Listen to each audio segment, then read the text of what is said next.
Rebonjour, je ne sais pas si vous m'entendez. Donc je vais juste rapidement vous faire visiter un endroit que j'adore et répondre à la question suivante par rapport à Dubaï. Est-ce que Dubaï effectivement est une ville intéressante et agréable pour vivre? Donc il y a effectivement plusieurs spécificités. Je sais que certaines personnes vont me dire ouais mais il ne faut pas parler de Dubaï, je les en entre trois points de suspension. Elles n'ont pas à regarder cette vidéo. Si ça ne les intéresse pas, personne ne vous oblige à regarder ce type de vidéo. Mais je voulais juste dire deux, trois choses. Moi, cette ville, ce qui m'a impressionné dans cette ville, c'est que tout d'abord, c'est une ville pragmatique, d'accord, orientée vers l'excellence. Et effectivement, tout a été mis en place pour qu'il y ait une cohérence, une tolérance, c'est-à-dire qu'il y a toutes les religions. Et franchement, c'est assez incroyable. Voilà, par exemple, derrière moi, il y a des Indiens. Tout à l'heure, il y avait des Français. Et en fait, c'est vraiment toutes les nationalités. C'est assez incroyable. Donc, il y a vraiment... Tout a été mis en place pour qu'il y ait une vraie tolérance et que les gens se respectent. C'est une ville sûre, d'accord? C'est l'une des villes les plus sûres au monde. Donc, effectivement, les gens ici... Vous pouvez laisser votre portefeuille dehors, personne ne va vous le prendre. C'est vraiment une ville où la sécurité, on met vraiment l'accent sur la sécurité. C'est vraiment également une ville dynamique, d'accord? Tout est mis en place pour qu'on fasse du business et pour qu'on s'épanouisse. C'est-à-dire qu'il n'y a pas de tracasserie administrative. Dès que vous avez réglé vos trucs, d'accord, les premiers mois seront difficiles, donc c'est hyper exigeant. Regardez ici le plafond. Donc c'est un mall, et je vais faire un petit cours d'histoire également pour ceux qui ne connaissent pas.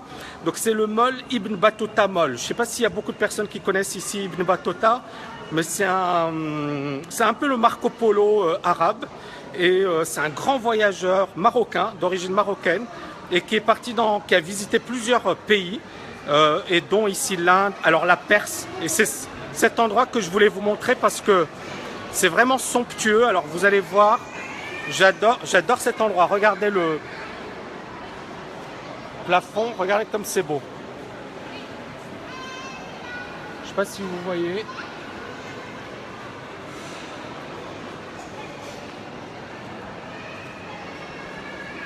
Donc c'est vraiment somptueux. Voilà, et donc c'était effectivement pour le petit point. J'ai envie de dire deux, trois choses. Alors j'ai vu tout à l'heure Yannick par rapport à la formation, donc il faut être motivé, ça c'est la première chose. La deuxième chose, c'est encore une fois, voilà, il faut y aller effectivement selon le rythme et il faut effectivement essayer de travailler efficacement. L'année va passer super vite, on va avoir plein de choses à faire cette année, donc ça va vraiment être une année assez incroyable. Donc il y a plein de soldes aussi, il y a des soldes partout, voilà, donc ça va être une année incroyable, donc on va bien s'amuser. Alors aujourd'hui c'est un jour férié, hein, donc les gens sortent, c'est pour ça qu'il y a beaucoup de monde, hein. Voilà. Je vous montre. Il y a Starbucks. Voilà. Donc c'est magnifique, moi j'adore, et voilà, pour ceux qui viennent à Dubaï, il y a beaucoup de personnes qui ne connaissent pas ce mall. Donc c'est Ibn Battuta Mall, c'est vraiment un mall qui est somptueux. Regardez un peu, c'est vraiment très beau. Donc ça vaut le coup effectivement de le visiter. Pour moi, c'est une réussite. Mais il y a plein de malls qui sont vraiment magnifiques. Voilà, petite vidéo rapide. Je vous dis à très bientôt, chers amis.